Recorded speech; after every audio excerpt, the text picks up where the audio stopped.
Hi and welcome to this week's episode of Magoos Corner. I'm your host Trevor Gregg, doing this one on my own. Producer's away. My little brother's in doing the camera work at the moment, so we'll try and soldier on with it, apart from the blooper that just happened. So looking at the first game for Division 4 reserves, North Haven travelled out to Edwardstown Oval to take on the Towns, and it was 11-10-76, Edwardstown to North Haven's 8-3-51. So a nice win there to Edwardstown. Sinan with 3, May with a couple, same with Schwimmer, and the individuals to White, Richardson, Slattery and Harding. Richardson, Bourne, Elliott, Burford and Neddemeyer were the better players. And for North Haven, Dickinson with 2, Watts, Howden, Butler, Summerton, Von Hoff and Hofrichter. So, Jesus, got the Smith family Robertson going on. Colby, Dickinson, McCall, Howden and Maxkowitz were the better players. So there was a little bit of, I heard word of a big issue out at North Haven on Saturday with their D grade getting into a blue with Teacher Gully, I believe. And the game being called off and North Haven's entire side getting a red card. So normally, under those circumstances, given a red card, you get a week off. So it would be interesting to see what happens there. And hopefully the league don't take to the full extent where they take premiership points away from the A grade side. So we'll just have to see how that one pans out.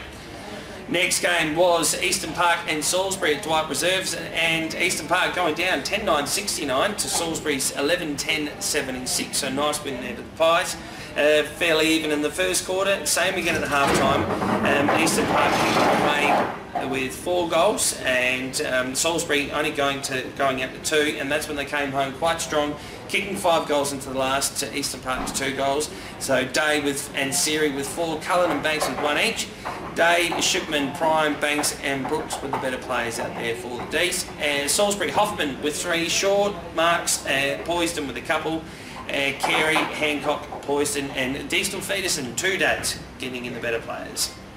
Next game, Hope Valley hosted Westminster at Hope Valley Oval, at 12-12-84 to 8-12-60. So the 24 points there for Hope Valley.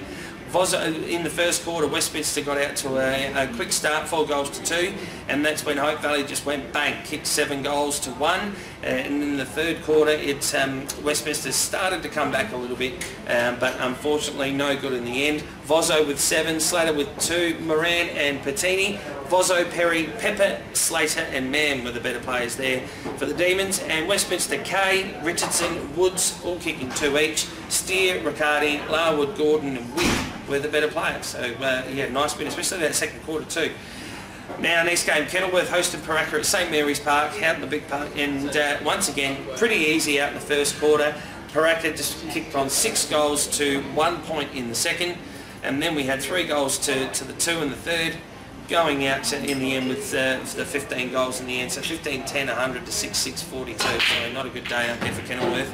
Roberts with 2, Grimshaw also with a couple, and the better players were Friend, Cooper and Roberts. And for Paraka, Nudo, the nudist, kicked 6, Didac with 3, Broadstock with a couple, the same as again. And the better players were Travis, Broadstock, the nudist, Furness and Trull. And especially they're having the buys as well this week. So looking at where things sit at the moment, Salisbury sitting with just the 1 loss with the 10 wins. Edwardstown 8-2, sitting in this competition in the first year very, very well. Eastern Park on 6-4, just 1 game clear of Hope Valley and Paraka on 6-5, but then again it's quite tight there with the top 5. Westminster knocking on the door with 5 and 6. Colonel Light Gardens with the 4 wins. North Haven 2 and 9, still surprising me with the talent that they've got. And Kenilworth just the 1 win for the year. Looking at next week, North Haven hosts Colonel Light Gardens at Largs North Reserve. It's going to be a big game. I can't see Colonel Light dropping this one, although you'd like to see North Haven win at home. This is where the game will be called live in the A grade, so make sure you download the Mixler app. Paraka and Eastern Park, for me, Colonel Light, Eastern Park and Paraka. And at Lindblom Park, I think Paraka will be too strong. Salisbury and Edwardstown, this is going to be an absolute cracking game, 1 versus 2. I think the drive from Edwardstown to Salisbury is going to be too hard, and I think the boys will play the game out in their head beforehand. So I think Salisbury at home, they are very strong at home regardless. Westminster and Kenilworth at Tilbrook Rashid Oval, I think just purely based on the ladder position, I think it would be, what am I going to say, just throw it out. I'm going to go Westminster at home, and Hope Valley get the bye for this week. That's all we've got time for Division 4 reserves this week. Make sure you subscribe to the SA Footballer magazine, and we'll catch you again next time.